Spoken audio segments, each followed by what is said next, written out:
ये कहानी है आलमपुर गांव की। उसी गांव में राजू नाम के एक आदमी की पेप्सी की दुकान थी। हर कोई पेप्सी पीने राजू की दुकान में ही आया करता था। इसमें राजू की दुकान को बहुत फायदा होता था। उसकी दुकान बहुत चलती थी। इस बात से वहाँ का व्यापारी बहुत जलता था, क्योंकि उसकी दुकान से ज्यादा राजू की दुकान चलती थी। एक दिन, आओ आओ ठंडी ठंडी पेप्सी पियो, जो एक बार पिएगा बार बार आएगा। अरे अंकल, बड़े बड़े शहरों में भी आपकी दुकान जैसी पेप्सी नहीं मिलती। आपकी पेप्सी का तो जवाब ही नहीं। आपको पता है, मेरे सारे दोस्तों को आपके यहाँ की ही पेप्सी पसंद है। अरे बेटा, ये तो सब आप लोगों का प्यार है, जिस कारण मेरी ये दुकान इतना चलती है।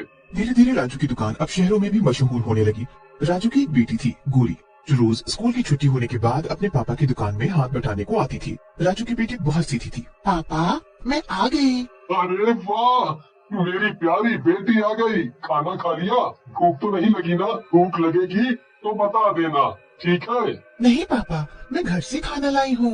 चलो बढ़िया, चलो तुम यहाँ पे बैठ जाओ, और कुछ भी चाहिए हो तो बता देना, ठीक है? ठीक है पापा। एक दिन व्यापारी ने राजू की बेटी को उसके स्कूल के रास्ते से अगवा करने का सोचा, पर गांव के लोगों की भीड़ के कारण वो नाकाम रहा। राजू और उसकी बेटी रोज की तरह दुकान बंद करके घर जा रहे थे। तभी शहर से कुछ लोग एक बड़ी सी गाड़ी में आते हैं और राजू को रोककर बोलते हैं, अरे भैया, ये पेप्सी की दुकान कहाँ है?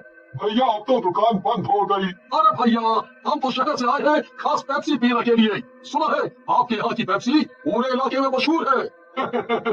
आओ भैया आओ, आपको खाली हाथ भेजना सही नहीं होगा। वैसे तो मैं अपनी दुकान बंद कर चुका था, लेकिन आपके लिए खोल देता हूँ फिर से।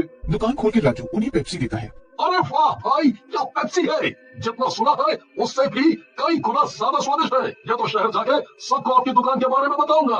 बहुत बहुत धन्यवाद भाई साहब। ये सब व्यापारी दूर खड़ा होकर देख रहा था। वो अपने घर जाके ये सब अपनी पत्नी को बताता है। अरे तुम यहीं खड़े रहोगे या कुछ करोगे भी? देखो उस राजू को, उसने कितनी तरक्की कर ली है, और तुम हो कि बस नाम के बड़े व्यापारी बन के रह गए हो गाँव में। अरे ये राजू इतना छोटा काम करता है और मैं एक बड़ा व्यापारी हूँ, फिर भी मेरा काम और नाम इतना नहीं है। अरे तुम बस खाना खा लो और राजू पूरे गांव के शहर में कब्जा कर लेगा, पैसे कमा कर। अगली सुबह व्यापारी गांव से निकलकर शहर के लिए जाता है और देखता है कि राजू की दुकान पर बहुत भीड़ है। व्यापारी की नजर उसकी बेटी पर पड़ती है।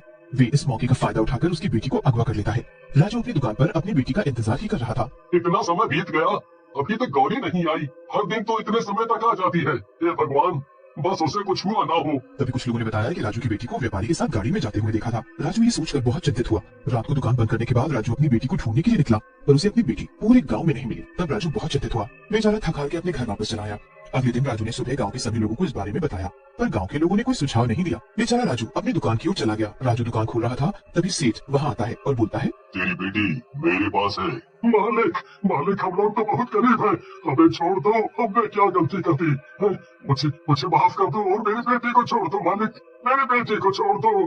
तो चुपचाप अपनी पेप्सी का राज बता दे, वरना तेरी बेटी को इसकी कीमत चुकानी पड़ेगी, समझ गया? ठीक है, ठीक है, आप जो बोलोगे मैं वो ही करूँगा। आप मुझे मेरी बेटी दे दे, मेरी बेटी दे दो। तो अपनी ये पेप्सी का राज मुझे बता दे।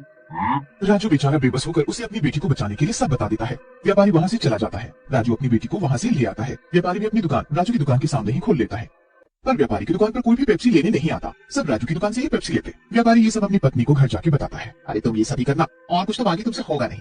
तुम बड़े व्यापारी हो, एक छोटी सी दुकान भी नहीं संभाल सकते। अरे रहने दो, मैं ही कुछ करती हूँ। उसकी पत्नी उसे एक सुझाव देती है। अब देखते हैं वो हमसे ज्यादा अमीर कैसे बनते हैं। व्यापारी उसकी बात मानकर वही करने के लिए निकल जाता है। व्यापारी राजू से चिढ़ने लगा। अगले दिन व्यापारी राजू और राजू की बेटी को मार देता है और उनकी दुकान पर कब्जा कर लेता है। अब राजू और राजू की बेटी भूत बन गए और ये सब देख रहे होते हैं और देखते हैं कि उनके साथ कितना गलत हुआ। गांव के सभी लोग व्यापारी की दुकान से पेप्सी पीते। राजू की दुकान पर बहुत भीड़ लगा करती थी, पर अब राजू की दुकान पर कोई नहीं आता। राजू और राजू की बेटी इस बात का बदला लेने के लिए व्यापारी की दुकान पर आने लगे। सभी लोगों की पेप्सी में कुछ वो मिला देते ताकि कोई भी उससे पेप्सी ना ले ले। गाँव के लोगों के पेट में दर्द होने लगा व्यापारी की पेप्सी पीने से। राजू की पेप्सी ही अच्छी थी, न जाने राजू कहाँ गया। काफी दिनों से राजू और उसकी बेटी गौरी नहीं दिख रही। दोनों ठीक तो है ना? पता नहीं कहाँ चले गए। तभी राजू का भूत अपनी दुकान पर आता है और राजू ने अपना मुंह ढक कर रखा होता है ताकि उसे कोई न पहचान सके। राजू आवाज मारता है, आओ आओ ठंडी ठंडी पेप्सी।